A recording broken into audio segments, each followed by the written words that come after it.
I think Brunson mentally is the closest thing to what Kobe was in the fourth quarter. Just 4 years ago, nobody would have predicted Jalen Brunson would be getting this kind of praise. Now he's viewed as the face of New York, and a lot of people even consider him the greatest free agent signing the league has ever seen. Hey, Charles, I owe you an apology. You've been saying for the past 2 years that the Brunson has been the best free agency signing ever. Now Back in 2022, nobody saw any of this coming. But here's what's really interesting. Kobe Bryant recognized something special in Jalen all the way back in 2014. During that meeting, Kobe shared a message that completely shifted Jalen's mindset. Looking back now, it almost feels like the torch was being passed because Jalen spent the next decade backing up those words with everything he did on the court. So how did Kobe Bryant and Jalen Brunson cross paths in the first place? The connection actually goes back years before Jalen ever became the face of the New York Knicks. The Bronson and Brunson families already knew each other through basketball. Jalen's mother, Sandra Brunson, played volleyball at Temple University, where she was both teammates and roommates with Kobe Bryant's older sister, Sharia Bryant. At that same time, Jalen's father, Rick Brunson, was making a name for himself as a basketball player at Temple. While Kobe was still a kid, he spent time around the program and gradually became part of Jalen Brunson's extended basketball family. Even after Kobe grew into a worldwide superstar and one of the biggest names in sports, that relationship never faded. Then, on Christmas Day in 2014, the Lakers came to Chicago to face the Bulls. After the game, Kobe caught up with Jalen and his mother, and before heading out, he made sure young Jalen received a pair of his shoes. These red high-top Kobe 9s, the Christmas 9s, and the shoes just kind of fell into my hands. Like, here you go, these are for you. I think when I got in the car to go home, I looked at it and I was like, I'm definitely wearing these. But the shoes weren't the biggest thing Kobe left Jalen with that day. What he told young Brunson ended up meaning far more. And that's when he said, why work if you don't want to be the best? That quote will sit with me forever. But everything else is kind of... From that moment on, Jalen carried Kobe's message with him, and he kept those shoes on his feet. The very next day, his high school team, the Patriots, faced Stevenson High School in the tournament semifinals. Jalen showed up wearing the bright red Kobes even though they didn't match the team's color rules. It didn't matter once the game started because he finished with 16 points, 7 assists, and 6 rebounds. He stayed on that same run throughout the tournament, leading the Patriots to the championship while earning MVP honors. Definitely the shoes. That's definitely the shoes. It was never really about the shoes. What made the difference was the mentality that came with them, and Kobe recognized that long before the rest of the basketball world did. They even released an ad later on that reminded everyone of that connection. From there, Brunson's career kept moving in one direction. Before reaching the NBA, he collected just about every major accomplishment a player could earn. Even so, he still slipped to the 33rd pick in the draft. Despite proving he could compete with anyone, plenty of teams continued to see him as a role player instead of someone to build around. When he signed with the New York Knicks, the criticism followed him. Some analysts argued the Knicks had paid too much, while others believed the pressure of playing in New York would be too much for him. Exactly what I'm saying, and Jalen Brunson isn't the answer. But, I mean, do we think Brunson is a guy that is going to bring them to a second-round playoff series? He's not. None of those predictions came true. Instead, Brunson helped transform the franchise and gave the New York Knicks a clear identity. But the biggest move he made wasn't choosing New York in the first place. It was deciding to leave more than $100 million on the table so the Knicks could surround him with the right pieces. That decision surprised a lot of people, but for others, it felt completely in line with what they already knew about him. Kobe always believed that winning championships takes a complete team, not just one player.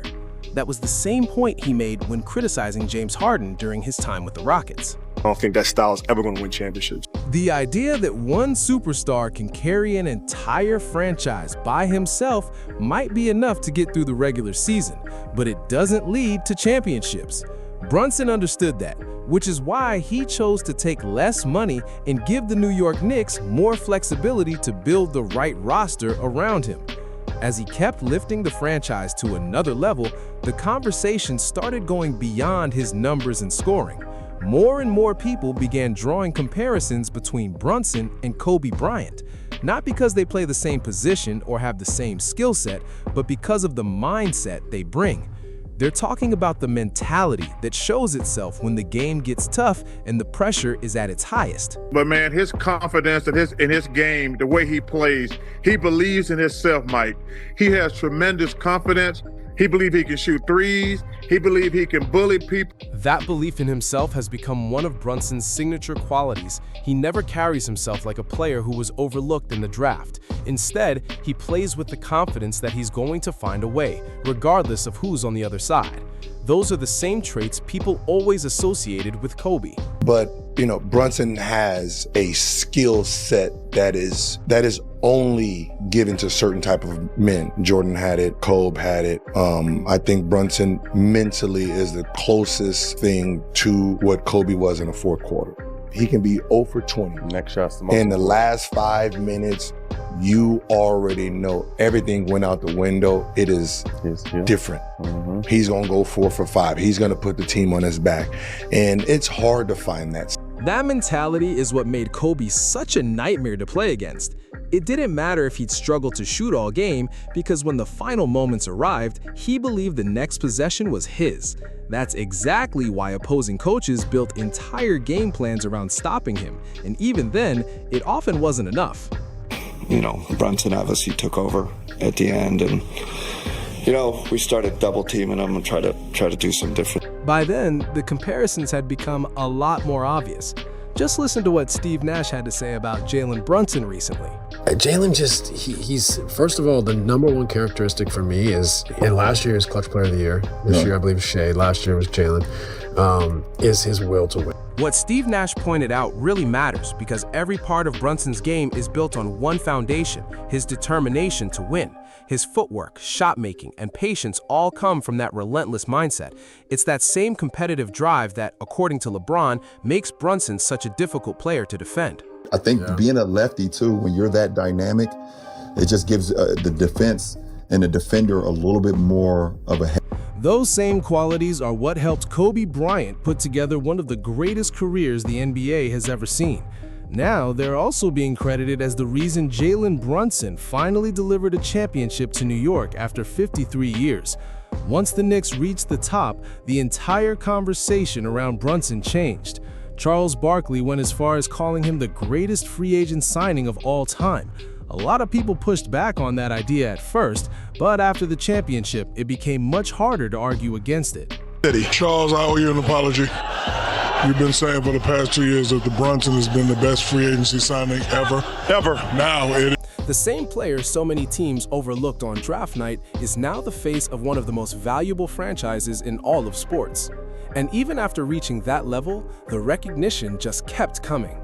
Well, not only did he cement himself as the greatest Knick of all time, he cemented himself as top 75 greatest players of all time. Somebody in that list has to step aside. The player who once had to earn every bit of respect was now being mentioned in conversations usually reserved for the all-time greats. When you look back at the full journey, it's hard to ignore how everything fits together. It all starts with the lesson Kobe gave him and the work Brunson put in afterward. Back in 2014, when Kobe Bryant handed a teenage Jalen Brunson a pair of red Christmas Kobe 9s, nobody could have predicted where that moment would lead. Brunson had no idea he would one day become the face of the New York Knicks. He also couldn't have known he'd grow into one of the league's most feared fourth-quarter players and lead the Knicks to a championship.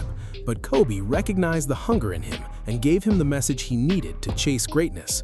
Looking at everything Brunson has accomplished since then, it's hard not to think Kobe saw something special long before the rest of the basketball world did.